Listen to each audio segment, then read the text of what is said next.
Hi Andy. I'll get straight into it. Jamie Osborne debut on Saturday. Can you talk to us specifically around what is it you see from him as a full back? Because we haven't seen him play a lot of full back since his under 20 days. Yeah. Well, first of all, congratulations to Jamie and his family. It's as always, it's a privilege for us to be able to name somebody in the starting line for the debut, especially with an occasion like this. So congratulations to Jamie, and we'll celebrate that tonight with him, and hopefully we'll do him proud on Saturday as well. But as far as Jamie as a as a player is concerned, never mind a fullback.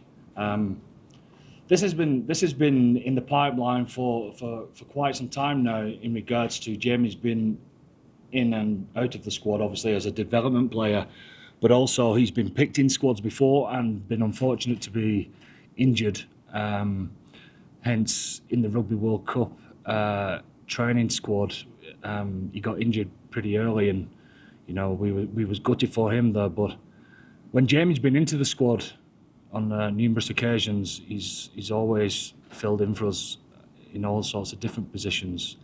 Certainly at fullback, as well as centre, etc.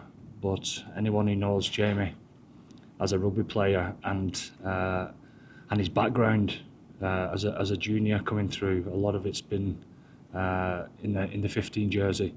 But it's just his skill set that is very interesting for us to see how we use the skill set that he's got. He's obviously gonna add to our performance, because what I've seen certainly lately to the back end of the URC season is that whenever he plays, he's got presence. It doesn't matter what position he plays. He suits the way that we play. He's bright. He gets himself on the ball a lot. In an organising way, he's very good. His communication's good and it's accurate. He's obviously got nice soft hands and can play that way, but also he can hit a line as well. To add to that, he's deceptively very quick, good in the air, very athletic, and he's got a big left boot in him as well. So, is that enough for you? And then just on Craig Casey, he's going to be earning his 15th cap, but this feels like by far the biggest test he's had over those 15 years. Of course, and I'm sure Greg will feel like that as well. He'll see this as his big opportunity. He deserves it. He deserves the challenge to start a test match like this, and we're looking forward to see how he drives the team forward. Next question. Just on Jamie, is there any value things that the back in recent game is it scoring? Well, anytime that you pick any side, there's always a risk, but you've got to go with what you think is going to be best for the team. And his skill set is undoubtedly the right fit for us. With Hugo, obviously being out of the squad, it's a slot where we can have a look at Jamie, and how he adds value to that is something that we've been excited about for some time now, and we get the opportunity to do that. Is it ever going to get easier to pick the field? Not a few ways. No, and you know what?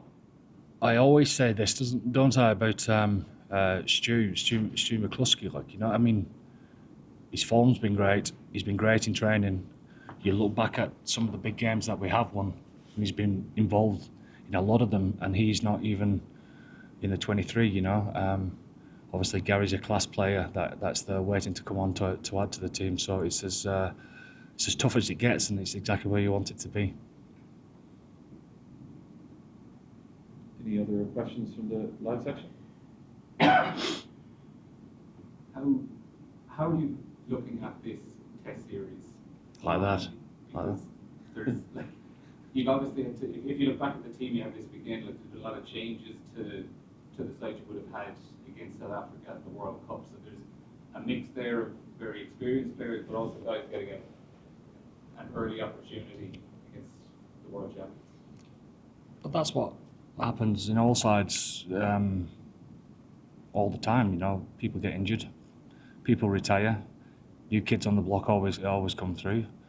Some people are always in form, some people not so much.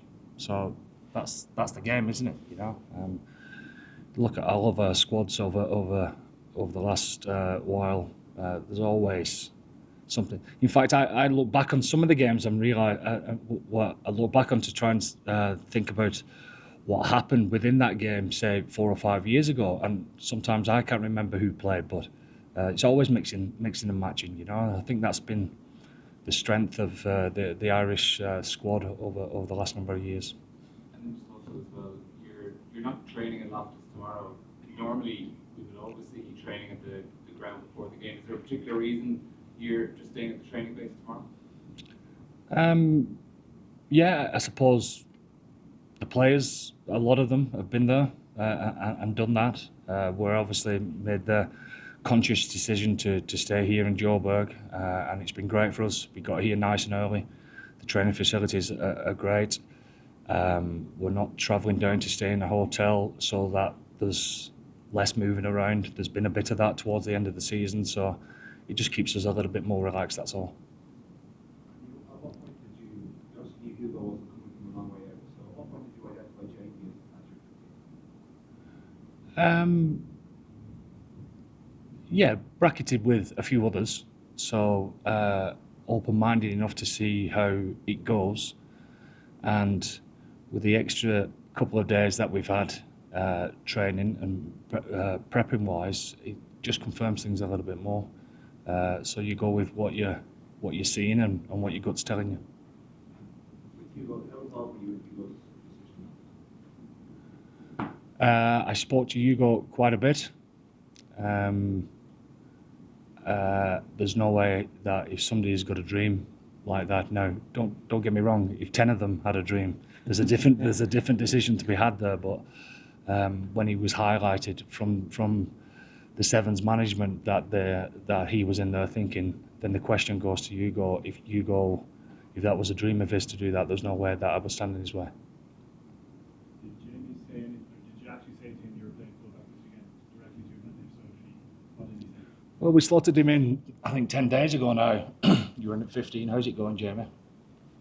Yeah, great. I'm all across it, no problem. And he's a quiet lad, and he comes across as quite shy, but he's not. He's confident in his own ability. You can tell with how he prepares, how he plays the game, etc. And he's all across his stuff within a few days, and he's very comfortable.